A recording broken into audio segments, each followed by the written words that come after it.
Jadi, pada awal bulan Desember tahun 2024, ada sebuah berita yang cukup miris datang dari Bogor, di mana ada seorang pengendara motor yang meninggal dunia akibat kecelakaan. Dan parahnya, motor korban ini malah hilang, dicuri orang di TKP ya guys. Bahkan nggak usah jauh-jauh ke Bogor lah, beberapa waktu lalu di daerah saya terjadi sebuah kecelakaan yang mengakibatkan satu orang korban jiwa. Nyawanya tidak tertolong saat sedang dibawa ke rumah sakit. Dan ya, barang berharganya seperti dompet dan handphone raib ada yang maling. Tega bener kan ya orang-orang itu. Fenomena ini sangat miris sekali, di mana kita tahu sendiri negara kita adalah salah satu negara yang paling ramah di dunia, dengan kultur gotong royong yang kental di masyarakat. Tapi perlu digarisbawahi, negara kita adalah negara yang besar, dengan populasi penduduk mencapai ratusan juta orang, dengan latar belakang dan ironi masing-masing. Saya jadi teringat pernah ada suatu kejadian di Kalimantan pada tahun 2023, di mana saat itu ada ruko yang kebakaran, dan orang-orang yang pada akhirnya diketahui adalah para pemulung bergotong royong, tapi bukan membantu ya guys ya, melainkan mereka ini menjarah isi ruko di depan mata pemilik rukonya langsung. Gotong royong itu memang bagus, tapi ya mengaplikasikannya bukan untuk menjarah juga. Lantas, fenomena macam apa ini sebenarnya? Oke guys, kita bahas sedikit demi sedikit. Mungkin kita bisa lebih bijak dengan menyebut mereka oknum ya. Karena saya yakin dan percaya masyarakat kita nggak semuanya memiliki mental seperti contoh-contoh yang saya sebutkan tadi. Yang jelas, yang paling pertama kita harus menerima fakta dengan apa yang terjadi di lapangan. Jangan mudah mengasumsikan sesuatu dari statistik yang mungkin jauh dari kenyataan di masyarakat. Pada intinya kita harus mau menerima kritik dan memperbaiki yang masih kurang. Jadi clear ya guys ya. Oke, kita lanjut. Dikutip dari berbagai sumber, faktor pertama yang menyebabkan fenomena demikian yaitu senang dengan barang-barang gratisan.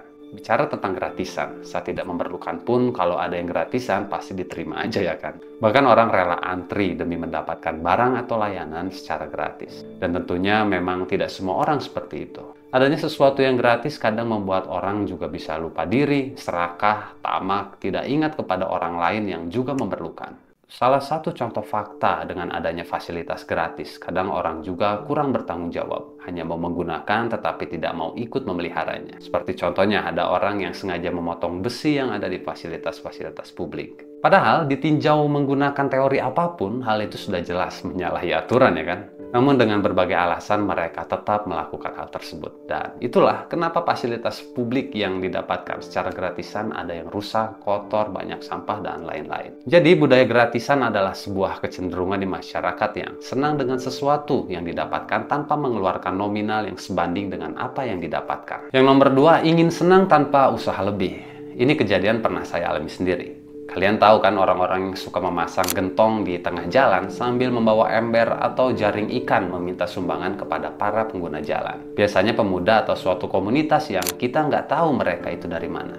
Nah, kisahnya saat itu saya hendak menyusul kendaraan bak terbuka yang membawa sayuran cukup tinggi, jadi pandangan agak sedikit terhalang oleh muatan mobil tersebut. Seperti yang kalian tahu sendiri kan, motor saya itu motor tua, yaitu motor Suzuki Skydrive keluaran tahun 2010. Nggak begitu responsif dan nggak begitu cepat lah gitu motornya. Pada saat itu saya dibuat hampir berangkat ke alam lain, karena para pemuda itu memasang gentong meminta sumbangan tepat di jalan bergaris marka putus-putus yang sedikit menanjak, dan saya gagal untuk menyusul karena harus ngerem mendadak. Dan mungkin para pengendara tahu ya, hal yang paling ditakuti dan banyak memakan korban di jalan raya adalah saat kejadian gagal menyusul kendaraan di depan. Karena saat akselerasi tinggi, kita harus sebisa mungkin menghentikan laju kendaraan. Kalau kondisi rem tidak begitu bagus, bisa wassalam kan. Di kondisi itu, saya nggak begitu paham regulasi dan wewenang apa yang membuat mereka bisa berinisiatif melakukan tindakan meminta sumbangan di tengah jalan. Saya juga nggak begitu mengerti aturan mana yang memperbolehkan mereka dengan berani menaruh drum di tengah jalan. Bahkan polisi dan otoritas tertentu saja memiliki sejumlah aturan ketat ketika menjalankan tugasnya di jalan raya. Dan demi mendapatkan kemudahan, hanya dengan modal berdiri di tengah jalan memasang sejumlah drum, mereka rela mengambil hak orang lain dan jelas membahayakan pengendara di jalan raya.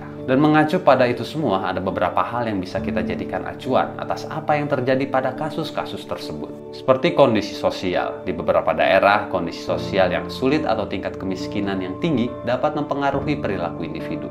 dalam keadaan di mana seseorang mungkin merasa kebutuhan mereka tidak terpenuhi. Mereka melihat kesempatan untuk mendapatkan barang-barang tersebut sebagai cara untuk memenuhi kebutuhan mereka sendiri. Tapi guys, kondisi sosial ini juga dipengaruhi oleh gaya hidup mayoritas orang di lingkungan tersebut. Contoh nih guys ya, yang lagi viral saat ini adalah judol, pinjol, atau mengikuti gaya hidup media sosial yang tidak dibarengi dengan kemampuan finansial yang mencukupi. Yang kedua adalah kebutuhan mendesak. Beberapa orang mungkin melihat barang-barang yang tersebar sebagai peluang untuk mendapatkan sesuatu yang mereka butuhkan secara mendesak.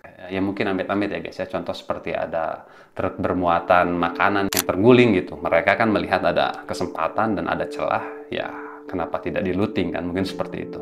Dalam situasi di mana sumber daya terbatas atau bantuan tidak segera tersedia, mereka mungkin merasa perlu untuk mengambil inisiatif sendiri. Jadi itulah salah satu fakta yang tidak bisa terbantahkan. Poin selanjutnya, kekacauan dan kebingungan. Pada saat terjadi kecelakaan di sekitar lokasi kejadian, pasti merasa bingung dan ngeri ya guys. Dan di situ pula logika terpengaruhi oleh situasi yang kacau dan mengakibatkan rasa awas yang menurun. Sehingga fokus terbagi yang kemudian dimanfaatkan oknum bermental maling untuk mencari kesempatan mengambil apa yang mereka anggap berharga.